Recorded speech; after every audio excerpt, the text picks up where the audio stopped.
보신 말씀은 사도행전 5장 12절로 26절까지 말씀입니다. 사도행전 5장 12절로 26절까지 말씀은 신약성경 194페이지입니다. 사도들의 손을 통하여 민간의 표적과 기사가 많이 일어나매 믿는 사람이 다 마음을 같이하여 솔로몬 행각에 모이고 그 나머지는 밤이 길과 상종하는 사람이 없으나 백성이 싱송하다. 믿고 주께로 나오는 자가 더 많으니 남녀의 큰 무리더라.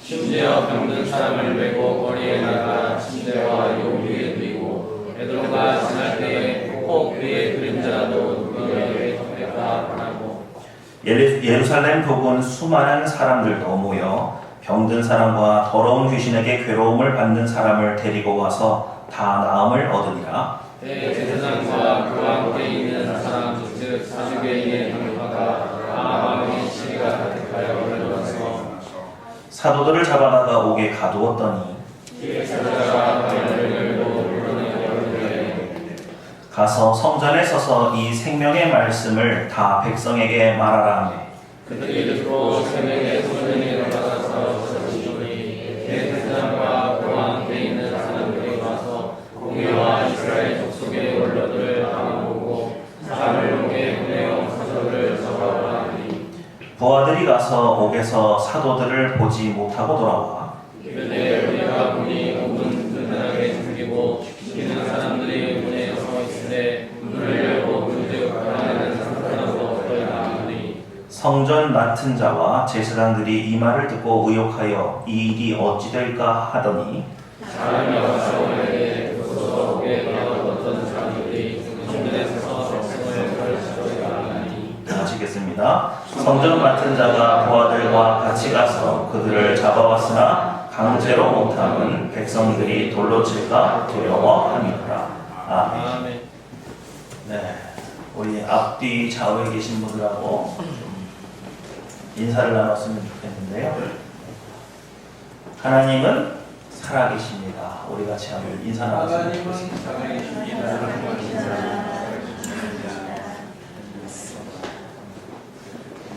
제가 오늘 왜 하나님이 살아계시냐고 그렇게 인사를 나눴냐면요. 지금 교회에 처음 나오고 계신 분들이 그걸 많이 경험하고 가고 있습니다. 그래서 결신자들이 계속 생기고 있는 거죠. 근데 오늘은 또 이상하게 그분들이 또 안 보이네요. 자, 오늘 말씀 한번 보겠습니다. 오늘 15절과 16절 말씀을 좀 여러분들이 주목해서 볼 필요가 있습니다. 자, 15절과 16절 말씀 보시겠습니다. 시작. 심지어 모든 사람을 듣고 위험하여 베드로가 지나게 그의 그림자로 교회에 덮였다 하라고 예루살렘 부근에 수많은 사람들도 모여 병든 사람과 더러운 귀신들에게 사람을 데리고 와서 다 나음을 얻으니 아멘. 네. 아주 재미있는 기사가 기록되어 있습니다. 사도 베드로가 지나가는데 뭐만 덮이면?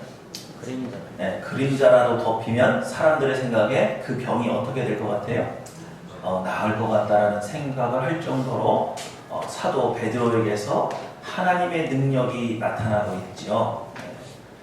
그런데 중요한 건 그겁니다. 사도 베드로가 언제부터 그런 사람이 되었나? 자, 여러분 생각해 보십시오. 사도 베드로가 언제 이렇게 하나님의 권능을 행하게 되었습니까? 언제부터죠? 언제부터예요? 성경을 쭉 읽어보니까 사도 베드로에게 이런 권능이 나타나기 시작했던 그때가 언제부터였습니까? 회장님? 네. 언제부터였어요? 그때부터 아, 그래요. 그때부터죠. 얼마나 잘 빠져나가는지. 네. 언제죠? 그때가 언제입니까? 성령 충만 언제 받았는데요? 마가의 다락방, 그러면 오순절 성령 강림 사건 때라고 생각할 수도 있겠죠. 네. 그렇게 쉬운 거면 제가 문제를 내지 않았겠죠. 누가복음에 보시면 예수님께서 이 땅에 계실 때에 사도들에게 2명씩 짝지어서 복음을 전파하게 하고 계시는데, 그때 성경에 뭐라고 기록되어 있냐면 모든 질병과 더러운 귀신을 내어 쫓는 권세를 누구에게 주셨더라고요? 제자들에게 주어서 둘씩 짝지어서 보내었다. 그렇게 말씀하고 있습니다. 그러니까 우리가 일반적으로 생각할 때 이 모든 권능은 분명히 오순절 성령 강림 사건 때 그때 이루어진 게 아닐까? 그렇게 생각하기 쉽지만 오순절 성령 강림 사건 때 특별히 하나님이 혹은 성령께서 어떤 진술을 통해서 특별한 권세를 그들에게 주었다는 기록은 없고, 물론 그들에게서 방언이라든지 좀 특별한 능력이 나타난 것은 맞지만은 이미 그 전부터 병 고치는 능력과 귀신 쫓는 능력은 이미 제자들에게 줬어요, 안 줬어요? 주었다는 거예요. 근데 문제는 뭐냐면 그 능력과 권세를 받았던 그 시점에서 사도 베드로가 지금처럼 능숙능란하게 병을 고치고 더러운 귀신을 내어 쫓았는가라고 생각하면 그렇지 못하다는 결론이 나옵니다.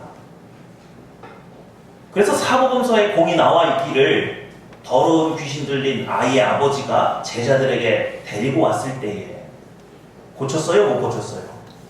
못 고쳤어요.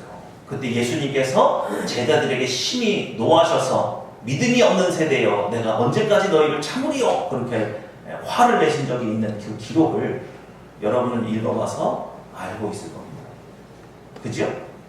그러니까 그때도 이미 모든 병과 더러운 귀신을 내어쫓는 권세가 있었으니까 그때 벌써 이런 능력들을 능숙능란하게 행했어야 되는데 그때는 좀 미숙했고, 그죠? 그런데 지금 이 사도행전에 일어나고 있는 이 기사를 보건대 사도 베드로가 굉장히 능숙능란해져 있다는 거죠. 그럼 도대체 왜 권세를 받았는데 그때는 능숙하지 못했는데 왜 지금은 능숙해졌느냐는 거죠. 무슨 차이가 있었습니까? 무슨 차이가 있었을까요? 그 기간 안에 무슨 일이 일어나서 사도 베드로가 이렇게 능숙능란하게 하나님의 권세를 나타낼 수 있는 사람이 되었느냐? 이게 오늘 핵심 포인트예요. 이해가 되시죠? 그러니까 오늘 여러분이 예배를 잘 드렸으면 여러분들 중에 대중에 하나님께로부터 어떤 지혜나 어떤 능력이나 어떤 은사나 어떤 달란트를 가지고 있음에도 좀 시원찮게 행했던 분이 오늘 이 예배를 완전히 잘 드렸으면 여러분이 그것을 뛰어넘어서 이제는 하나님이 원하시는 수준의 능력을 나타낼 수 있는 수준까지 가야 된다는 거죠. 그러니까 오늘 예배를 잘 드리면 여러분이 능숙능란해지는 겁니다. 믿으시죠? 여러분 속에 감추었던 달란트나 은사가 나타나는 겁니다. 믿으시죠? 네. 근데 오늘 예배를 드렸는데도 그게 안 나타나면 여러분 누구예요? 그죠? 네, 오늘 그 문제가 굉장히 중요합니다. 근데 오늘 이 문제를 해결하기 이전에 요거 잠깐 접어놓고 전제로 이야기를 하나 깔려고 해요. 이 전제를 잘 생각하시면서 오늘 이 말씀을 묵상해야 됩니다. 자, 오늘 대회가 있어요. 우리 서종원 군이 국가대표로 세계대회에 출전합니다. 그래서 1시에, 오후 1시에 잠실에서 열리는 세계 익스트림 마샬아트 대회에 이제 출전을 하게 됐는데, 제가 한 가지 좀 말씀을 드려볼게요. 여러분, 선수가 대회에 출전하기 전까지 연습을 어마어마하게 많이 할까요? 대충 할까요? 많이 하죠? 그럼 그 안에 이미 실력과 능력은 있어요? 없어요? 있죠? 그런데 대회에 나가서 자기 기량을 다 펼치고 나오는 사람이 있는가 하면 자기 기량의 10분의 1도 못 발휘하고 내려오는 사람이 분명히 있어요? 없어요? 있죠? 그럼 이렇게 되는 거예요. 뭐는 있는데? 실력과 능력은 이미 있는데 내가 보여줘야 될 그 장소에서 그 실력을 다 보여주지 못할 수도 있어요. 그러면 실력이 있느냐 없느냐와 나타내느냐 못 나타내느냐는 별개의 문제일 수 있다는 거죠. 그러니까 실력이 없어서 못 나타내는 경우도 있지만 실력이 있음에도 불구하고 그것을 다 발휘하지 못할 때도 분명히 있다 없다? 있다. 그럼 왜 그래요? 왜 실력이 있는데 대회에 나가서 자기 기량을 다 발휘하지 못하고 내려옵니까? 이게 오늘 우리 서종훈 군에게 달린 숙제죠.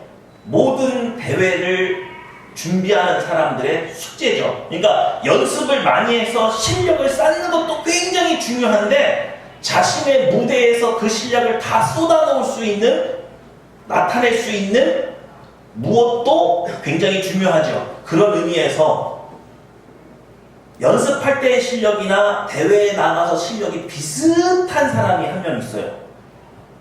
누구예요? 여러분 아는 중에? 제가 볼 때는 김연아 선수는 그 정도 하는 것 같아요. 연습할 때나 사람들 앞에서 뭐 할 때나 보여? 줄 때나 어때요? 비슷하죠. 근데 항상 연습할 때의 실력이 대회 때 안 나타났던 선수가 한 명 있었어요. 그게 누구였어요? 아마도 아사다마오가 아니었을까? 그죠? 그러면 김연아 선수와 아사다마오 사이에는 무슨 차이가 있는 거예요? 네? 무슨 차이가 있죠? 제가 바꿔 말해볼게요. 우리 중에는요, 무대 체질이라는 사람이 있어요. 희한해요, 참. 연습할 때 잘해요, 못해요? 못해. 대충 해.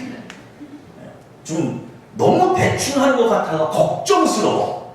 근데 막상 무대 위에 탁 올려보면 실력이 나와요, 안 나와요? 근데 전에 그런 정도의 실력을 본 적이 있어요, 없어요? 없죠. 그러니까 사람들이 생각한단 말이에요. 제가 언제 저렇게 잘했지?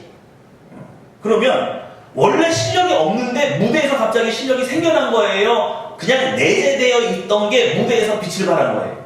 어떻게 봐야 돼요? 예? 그렇죠. 내재되어 있는데 평소에 그게 잘 나타나지 않았는데 왠지 모르지만 무대라고 하는 곳에 딱 올라갔을 때 자기 실력이 탁 나오는 경우죠. 여러분은 어떤 사람이 되고 싶어요? 연습을 많이 했는데 무대에 올라가서 실력이 잘 안 나오는 사람이 되고 싶어요? 연습은 대충 하는 것 같은데 무대에만 서면은 본인의 실력이 다 나오는 사람이 되고 싶어요. 그래요. 마음속으로 두 번째가 되고 싶다고 말씀하시는 분들은 대부분 첫 번째의 경우에 속하는 분들의 가능성이 높겠죠. 자, 왜 차이가 납니까? 무슨 차이죠? 예? 경험의 차이인가요? 확신의 차이입니까? 담대함. 그죠? 담대함이죠. 선수들의 실력을 좌우하는 것 중에 하나가 뭐예요? 담대함이에요. 그러면 오늘 사도 베드로에게서 나타났던 하나님께로부터 권세는 이미 예수님과 함께 있었을 때, 공생애 때 받았으나 예수님께서 부활하고 승천하시고 오순절 성령 강림 사건 이후에 베드로의 진짜 실력이 나오는 이거는 무슨 차이예요? 담대함이에요? 담대함입니까? 네? 무슨 차이예요?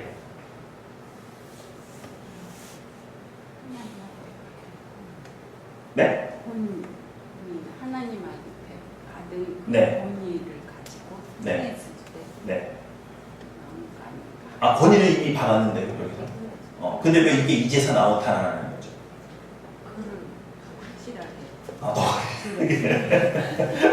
맞아요. 확실하게 해야 돼요. 근데 뭐가 확실해야 되냐, 이거예요. 뭐가? 아, 신뢰가. 그렇죠. 맞아요. 중요한 겁니다. 신뢰가 확실해야 되고, 권위를 받았다는 사실이 확실해야 되죠. 그 모든 걸 뭉뚱거려서 한 가지 단어로 만들면 뭐예요? 여러분들이 다 아는 거예요. 아는 건데, 그거를 정의를 내리지 못하고 있어서 우리가 적용을 못하는 거죠. 저는 이런 분위기 너무 좋습니다. 우리 예수님께서 설교하실 때 항상 대화로 하셨지 일방적으로 하지 않았어요. 그렇죠? 여러분 오늘 여러분들의 영안이 한번 열려 있다고 생각해 보세요. 제가 운동을 하잖아요. 그래서 제 꿈이 뭐라고요?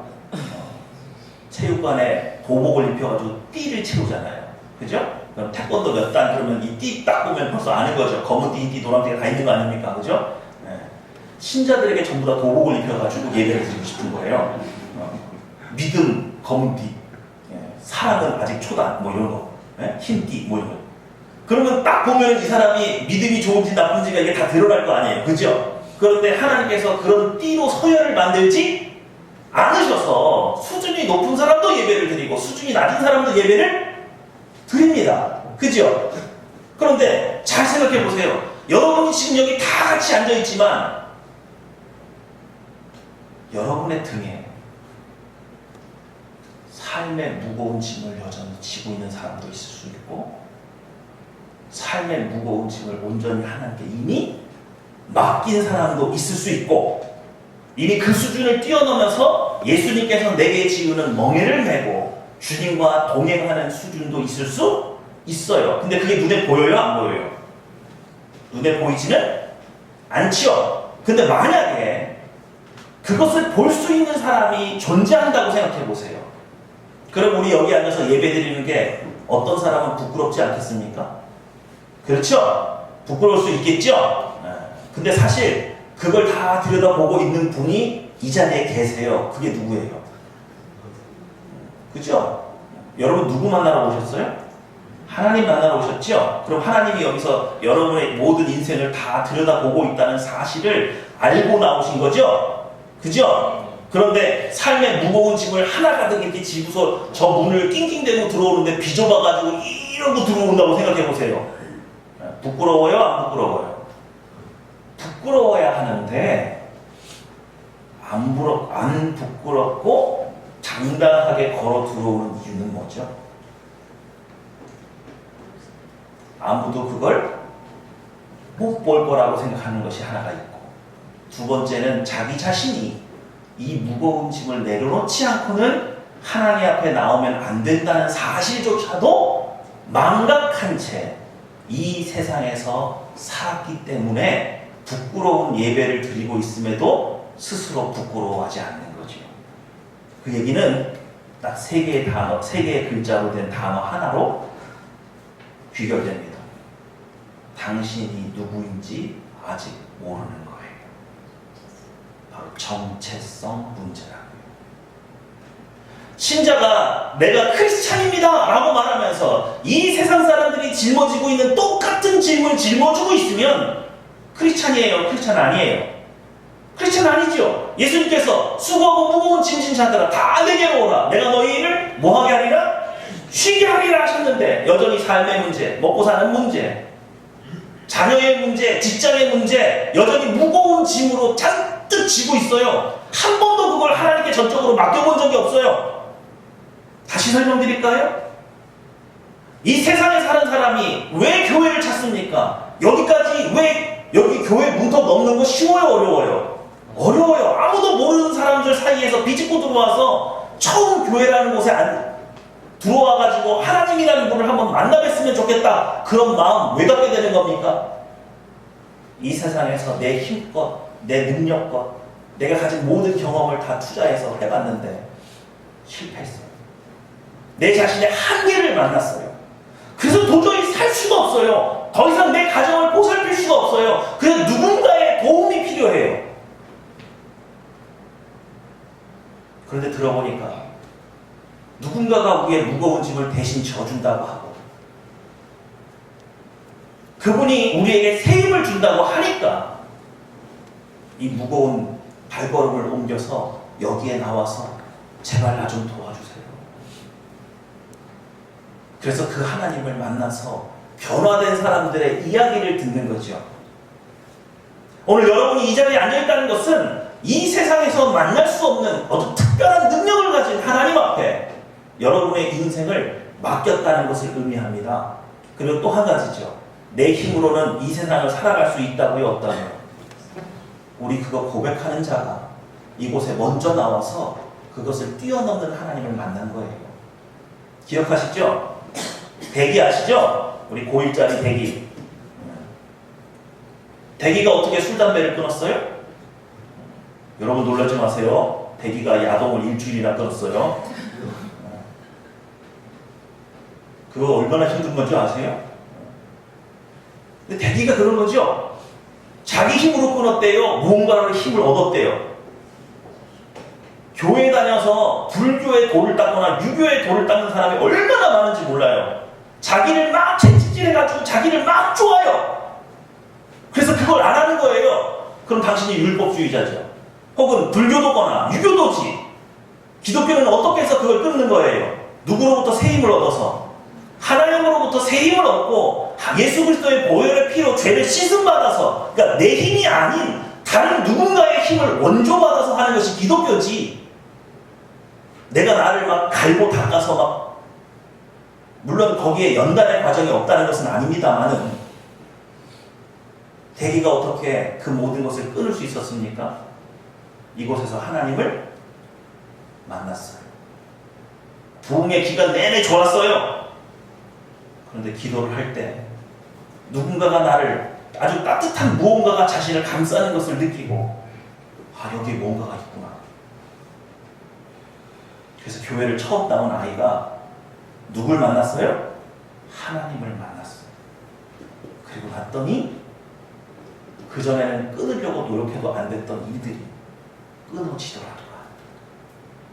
그러면 그 순간 대기는 자기가 할 수 없는 무거운 짐을 누구에게 내려놓고, 하나님 앞에 내려놓고 그분이 주시는 능력으로 그 모든 것을 뭐 했다는 얘기예요?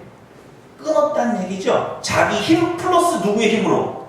하나님의 능력이 임해서 그 일이 가능해졌다는 거 아닙니까? 그 뒤로 대기가 바뀌었다니까요.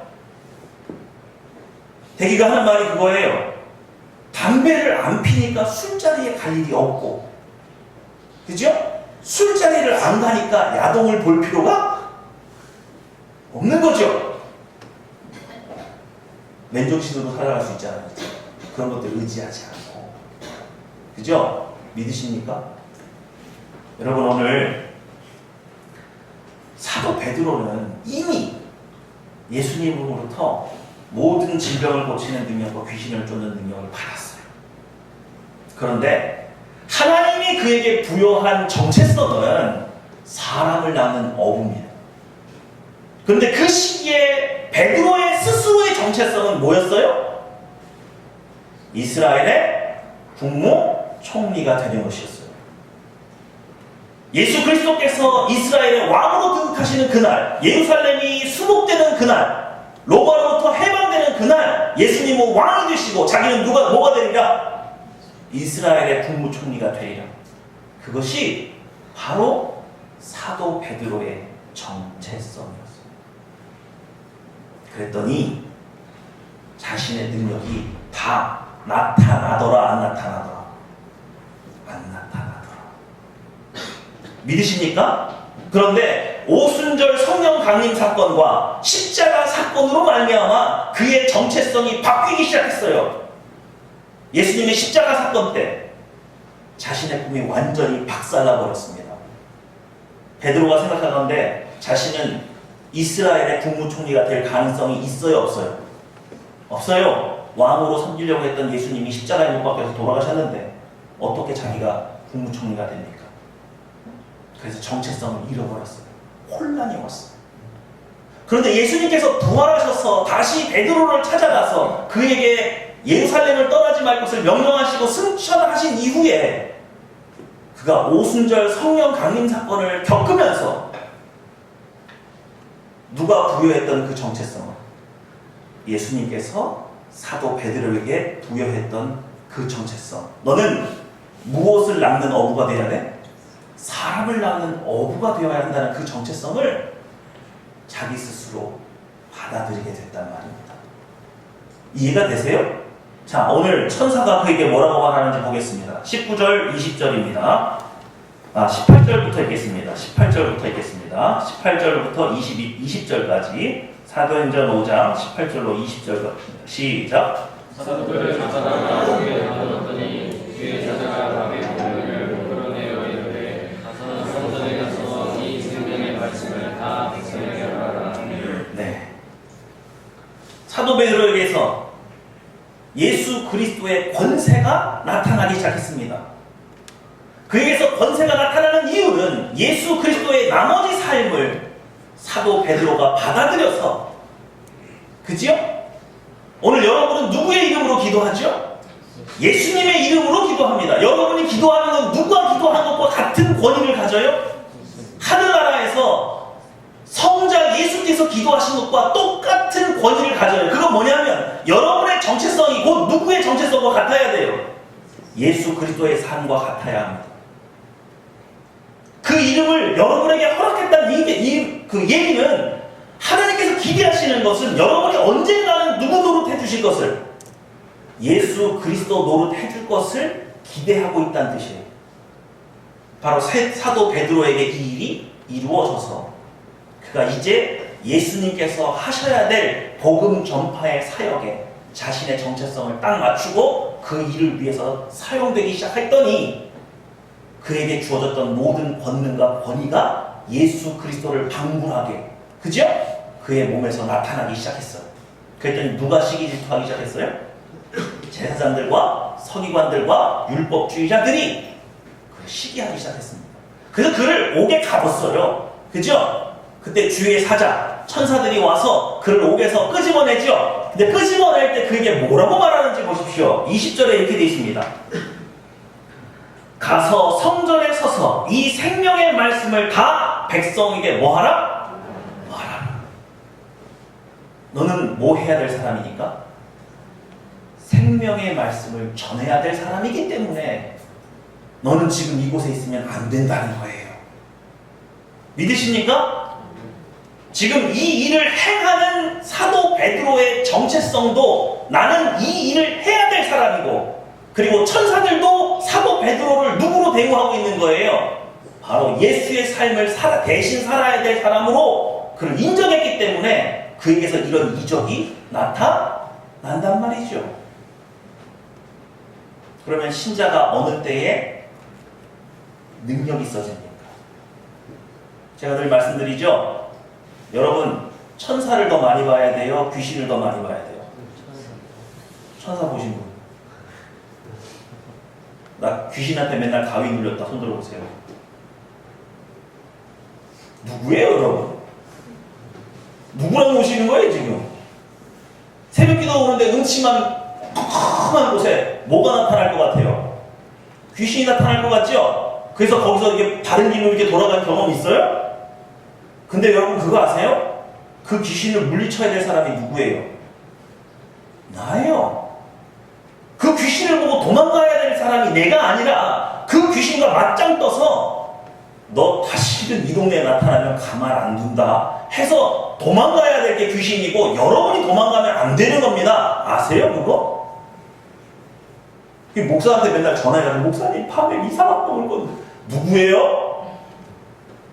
그 꿈속에서 멱살이라도 잡고 너 다음에 꿈나라에 나타나면 죽인다 이러고서 협박해서 못 나오게 만드시는 게 누군데? 여러분이잖아요. 근데 귀신 같다고 목사한테 밤에 막 덜덜덜 떨면서 전화하시면은 제가 전화 받을 때 그분은 누구세요? 우리 하늘평화교회에는 그런 분이 있으면 되는 거예요? 안 되는 거예요? 대답이 없으신가 봐. 자, 앞으로 꿈에 나타나면 그거 가만둬야 돼요? 다시는 꿈에 못 나타나게 해야 돼요? 예, 믿으십시오. 예, 걔네들하고 맞짱 떠야 되는 거 누구예요? 여러분 자신이세요? 대신 누가 싸워주는 거 아닙니다. 왜? 여러분에게 이미 하나님의 자녀가 되는 권세를 주셨잖아요. 여러분은 왕 같은? 맞아요? 그거 언제 받으셨어요? 세례 받을 때 받았죠? 그죠? 여러분은 누구로? 왕 같은? 제사장. 제사장인데 뭐 같아요? 왕 같아요. 그래서 하늘의 군사도 동원할 수 있는 권위가 여러분에게 있어요, 없어요? 있어요. 귀신하고 싸우기 싫으면 기도라도 하세요. 하나님 천사를 보내셔서 죄를 좀 쫓아주세요라. 그 정도 권위는 여러분 있는 거 아니에요? 여러분 누구세요? 다시 한번 여러분 그런 권세가 있죠? 제가 지금 이상한 얘기 하는 겁니까? 처음 듣는 얘기세요? 아니죠? 여러분들 기도하면 하나님께서 들어주세요? 안 들어주세요? 들어주세요. 들어주시죠. 바로 그거예요. 내가 누구인지를 알고 기도하는 것과 내가 누구인지를 모르고 기도하는 것은 같아요, 틀려요? 틀려요. 우리 신자들 가운데서 아직도 이런 분이 있어요. 하나님 한 번만 도와주세요. 여러분, 제가 대학원 다닐 때요, 노트북이라는 게 필요했어요. 근데요, 제가 이 노트북이 왜 필요하냐? 학교에 컴퓨터가 있긴 있거든요. 근데 컴퓨터 없는 학생이 너무 많으니까 그 앞에 줄 서서 레포트를 쓸 수가 없어요. 그래서 제가 하나님께 기도하기 시작했어요. 하나님, 뭘 하나만 주세요? 노트북 하나만 주시면 제 평생 다시는 노트북 달라고 안 할게요. 제가 그랬어요. 제가 그 뒤로 노트북을 몇 번 바꿨을까요? 어느 날 수업이 마치고 쉬는 시간에 제가 화장실을 갔어요. 랜선이 꼽혀있는 노트북에 랜선을 저의 사랑하는 동기가 지나가다가 밟았어요. 노트북이요, 체조를 하더라고요. 공중에서 사회전을 하는 거예요. 그러더니 바닥에서 대구대구 굴러가는데 제가 화장실에서 오면서 분명히 봤어요. 근데 여러분, 저에게 놀라운 능력이 있더라고요. 사물이요, 슬로우 비디오로 보여요. 공중에서 이 사회를 하는 게, 오! 하는 이게 톡톡톡톡톡톡톡톡톡톡톡 전원을 넣거든요. 컴퓨터에서 전에 못 듣던 소리가 나요. 말 밟는 소리가 나는 거 있죠. 떠덕떠덕떠덕떠덕떠덕떠덕떠덕떠덕. 대학교 4년 동안 모아뒀던 데이터가 싹 날라갔어요. 그때 마음은 노트북이 아까운 게 아니라 뭐가 아까워요? 이 데이터가 아까운데 제가 그 동기 멱살을 잡고 이거 복구해나 그럴까요? 저도 가난하고 제 동기도. 이 노트북은 제가 어떻게 해서 받은 거예요? 하나님께 뭐라고 기도하고 일평생 몇 번만? 딱 한 번만. 여러분, 이 노트북은요, 놀라운 노트북이에요. 그때요, 아주 얇은 노트북이었거든요. 그래가지고 이 노트북이 되게 고가였어요. 근데요, 왜 고가냐면 외장으로 이 CD롬을 같이 껴야만 되는 노트북이에요. 근데 제가 필요할 때 보니까 딱 이게 맞아요. 근데 이걸 사고 싶은데 왠지 안 될 거고 돈이 모자랄 것 같은 거죠. 근데 어떻게 해서 돈이 모였어요. 근데 어느 날 컴퓨터를 보니까 이 외장 그 CD롬을 같이 껴서 준다는 거예요. 그래서 제가 그걸 프린트를 해서 가져갔거든요. 근데 알고 봤더니 그게 잘못 올려진 거예요. 그래서 제가 그걸 프린트해서 갖다 주니까 그 사장이 얼굴이 빨개져요. 그러더니 올라가더니 직원한테 막 물어보고 내려오더라고요. 그래서 왜 그러는지 10분 동안 잘못 올려놨었대요. 딱 10분! 근데 그걸 제가 출력을 딱 해가지고 증거로 제시를 하니까 이분이 할 말이 없죠. 그래서 그때 당시 20몇만 원짜리 했던 외장 CD를 제가 그냥 받았어요. 누구로부터 받은 거예요? 하나님께로부터 받은 거잖아요. 근데 그 노트북이 어떻게 했어요? 공중 3회전을 하고서 기계체조를 하더니 탁! 박살이 났잖아요. 그래서 제가 하나님께 가서 또 뭐라고 기도했을까요? 울면서. 네. 근데요, 그때 깨달은 거더라. 네가 아들이 있는데 노트북이 필요한데 일평생 딱 한 번만 필요하다고 말하는 거 하고 필요할 때마다 와서 달라고 하는 거 어느 게 더 기쁘겠니? 이제 저는 하나님을 누구로 대우를 못하는 거예요? 아버지이기보다 주인인 거죠. 마스터죠. 나는 종이죠. 그러니까 한 번 이렇게 배려해 주는 것도 너무 감사한데 다시 한번 또 이것을 달라고 요구하기가 쉬워요, 어려워요? 어려운 거예요. 근데 하나님이 저에게 그런 거죠. 왜 네가 좀 더 한 번 더 달라고 하면 내가 안 줄 것 같아? 그때 제가 깨달았어요.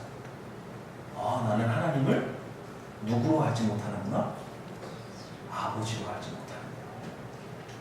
그래서 요즘은 필요할 때마다 노트북을 바꾸고 삽니다. 여러분, 하나님을 믿는 건 그런 것 같아요. 우리 이 자리에서 하나님께서 우리를 자녀 삼으셨는데 거기다 대고 하나님 이만 한 번만 제발 한 번만 도와주세요. 이렇게 안 해도 되는, 그죠? 여러분은 누구예요? 왜 우리는 그렇게 살아야 합니까? 하나님은 우리를 누구로 대우하고 계시는데? 자녀로 대우하고 계시는데, 우리 정체성을 회복하지 못하고 여전히 종의 모습으로 혹은 불쌍한 어떤 도움을 꼭 필요한 누군가의 다른 모습으로 이 자리에 나와 있지는 않습니다.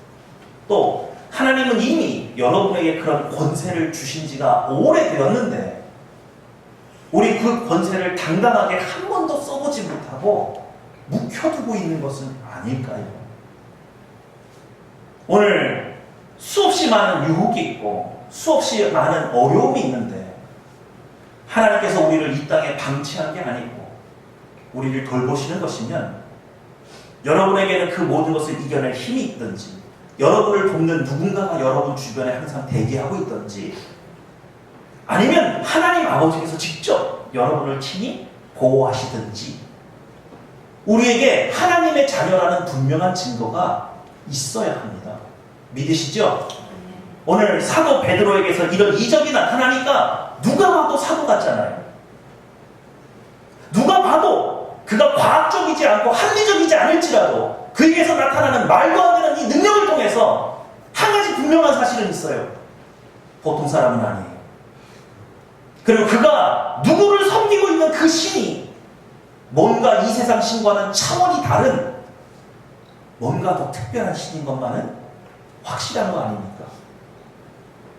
오늘 내가 하는 고민이 세상 사람들이 모두가 하는 고민이고 오늘 내가 해결하지 못하는 문제가 세상 사람들도 해결하지 못하는 문제이면 과연 여러분을 세상 사람들이 뭐라고 판단할 것 같아요?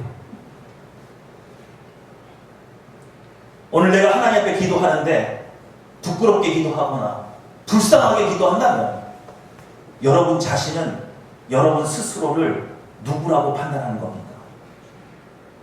하나님을 우리가 정말 만난 걸까요? 우리가 정말로 그분의 자녀가 되는 것, 그 삶을 누리고 있는 걸까요? 오늘 우리의 정체성이 이렇게 중요한 문제입니다. 사도 베드로가 하나님의 정체성을 회복하지 못하고 애굽의 이스라엘의 총리가 되려고 했을 때에는 그는 무서운 게 많았고 두려운 게 많아서 자신의 능력을 다 사용하지 못했습니다. 그러나 오늘 하나님의 정체성을 받아들인 사도 베드로에게는 두려울 것이 없어요. 오늘 악한 사탄이 와서 그의 생명을 빼앗는다고 한다고 베드로가 두려워하겠습니까? 그의 재물을 빼앗아서 가면 사도 베드로가 그것을 두려워했을까요? 그에게 주어진 사회적 지위를 가져간다고 하면 그가 쩔쩔매면서 이것만큼은 안 된다고 그랬을까요? 그런데 애굽의 총리가 되려고 하는 사도 베드로에게는 약점이 너무 많아요. 건강을 빼앗아가거나 재물을 빼앗아가거나 그를 사회적으로 매장시킨다고 하면 베드로는 언제든지 예수 그리스도를 배신할 사람이었습니다.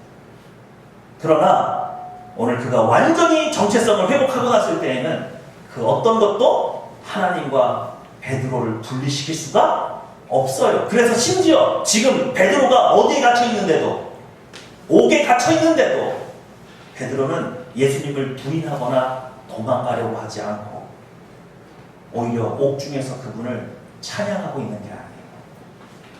믿으시죠? 신자가 자기의 정체성을 회복하지 못했을 때에 얼마나 많은 약점을 가지고 살아가게 되는지 여러분이 분명하게 보셔야 돼요.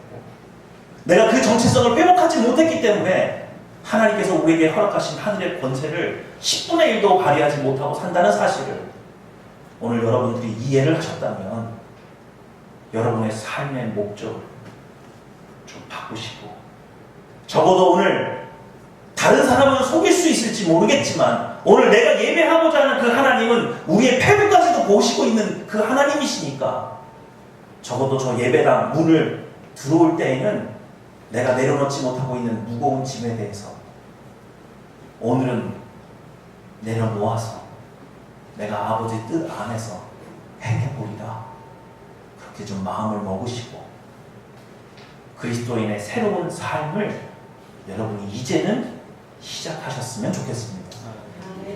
기도하겠습니다.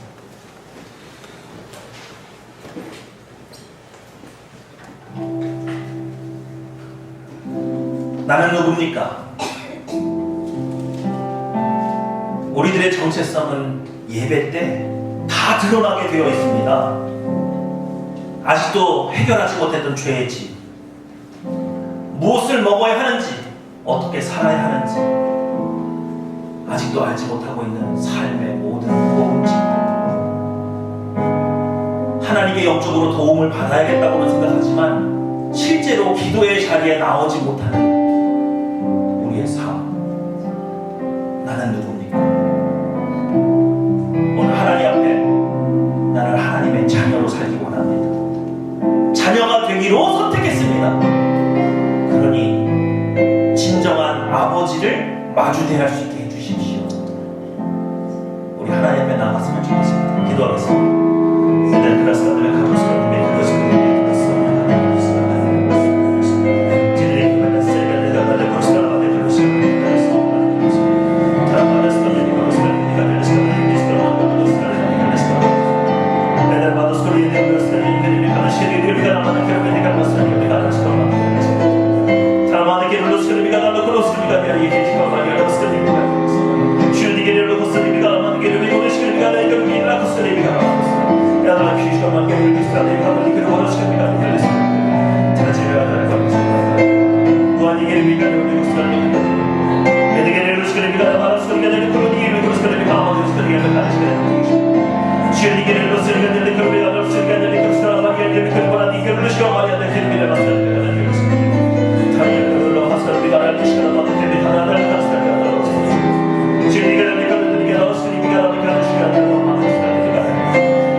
우리 마음속에 있는 기도 제목을 가지고 하나님 앞에 나아가 볼까요?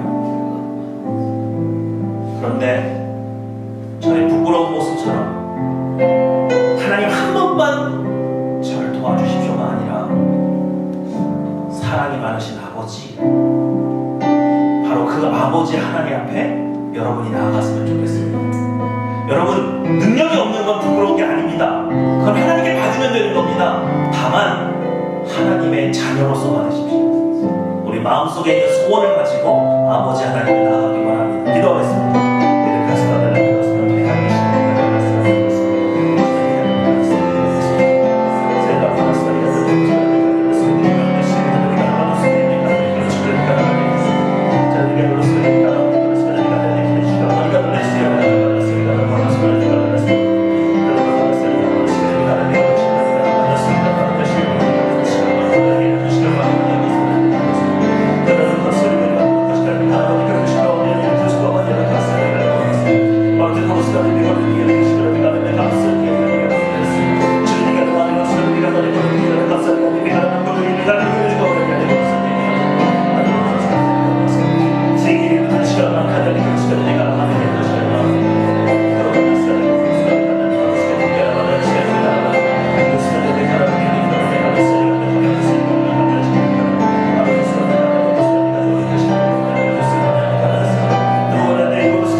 사랑과 인자가 충만하신 아버지,